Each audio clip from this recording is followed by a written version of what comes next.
Hello and welcome to another episode of Fans Forum here on expressionsdial.com. I have a rare treat for us, our Wolves blogger Tim Spiers. Treat?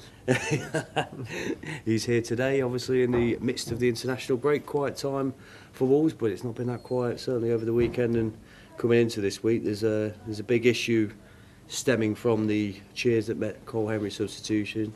You've had your say, a lot of the fans have had to say on the website and so on, and your say was that, you know, under no circumstances should that happen, and do you agree with that at this stage? Yeah, Tim, are you still? Absolutely. Still back up the opinion, mate. I thought they were bang out of order. There's been a lot of reaction to the blog that I did the other day, and John Laddie's done as well. But you know, it's an emotive issue. Were you surprised by some of the reaction to it? Not really. No. If you booed and cheered just because I said you shouldn't have done it, I was going to turn around and say, oh yeah, that seems right. Yeah. You know, it's just everyone's. It's an emotive issue, and everyone's going to have a different opinion.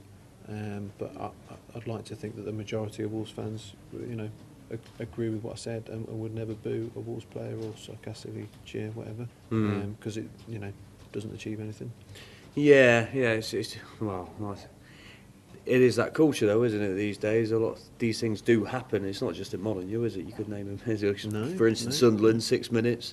Team booed, although two down in 6 minutes normally has that effect, doesn't it? Yeah. England. I mean, how many times have you seen the England team booed and the rest of it? And, you know, it doesn't make it right though. You can't. It's not just Wolves fans, is it? Not just Wolves fans, but it doesn't excuse it. It happens everywhere. It's happened here before.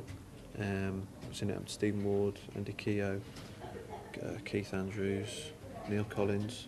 And look what's happened to all. It's had a negative effect on all of them. Even Stephen Ward, I know he's playing well now, but that's in spite of what happened to him. You know, not because of it.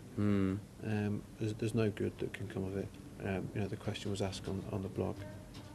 You know, what does it achieve? And no one's given me a good answer yet, or stated a claim that it's a. And people who were actually doing that have come on there, but they can't say, you know what. Well, you know, many of them have said it was directed at Mick McCarthy, but I think that's rubbish, to be honest. It's if Mick McCarthy had taken Jamie O'Hara off, for example, which a lot of people thought he should have done because he wasn't having a good game, you know, there wouldn't have been those cheers. Stephen Hunt got taken off; he'd had a bad game. There was no cheers. You know, if people saying it was because he was doing the right thing, doing the right tactics by taking off a defensive player for a attacking player, but if he'd have taken off a centre half and brought him on, they wouldn't have done that. Just because it was Karl Henry, and for whatever reason, a lot of fans don't like him, and a lot of fans don't like the manager either. And it's just kind of come out in that one moment. Hopefully it's a one-off, and we won't see it happening again. Well, Mick said, you know, you pay your money, you can boo or cheer for whoever you want. It's not going to affect my boys and so on. But is there also that element? You know, it's not cheap to go and work. It comes back to last week's topic. It's not cheap to go and watch football these days. If you go into play, you're paying your £30-40 to go and watch Wolverhampton Wanderers, and they're getting, just for argument's sake, beaten 3-0 at home by QPR. It's just a matter of personal opinion, isn't it? Everyone pays their money.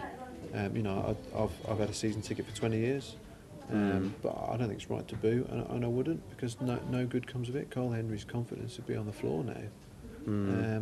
So you know, it's driven a wedge between the team and the fans, and between certain elements of different supporters, and you know, it's going to take a lot for Karl Henry to come back from it. Okay.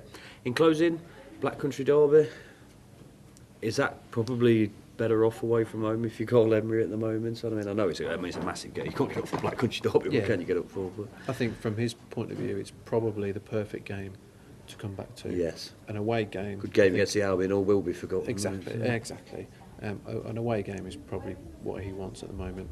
A Black Country Derby is his type of game. Personally, I think it'll all be forgotten about this issue. I think let's draw a line under it, get on with the important matter of turning this form around. Okay. Those are the thoughts of our Wolves blogger Tim Spiers ahead of the Black Country Derby, and on the issues regarding Karl Henry and the gates at Molineux and various other topics that Karl Henry Gate. Karl Henry. I do that. Wish I'd thought of that. Okie dokie. Those are the thoughts of Tim Spiers. I'm Craig Birch. We'll see you next time.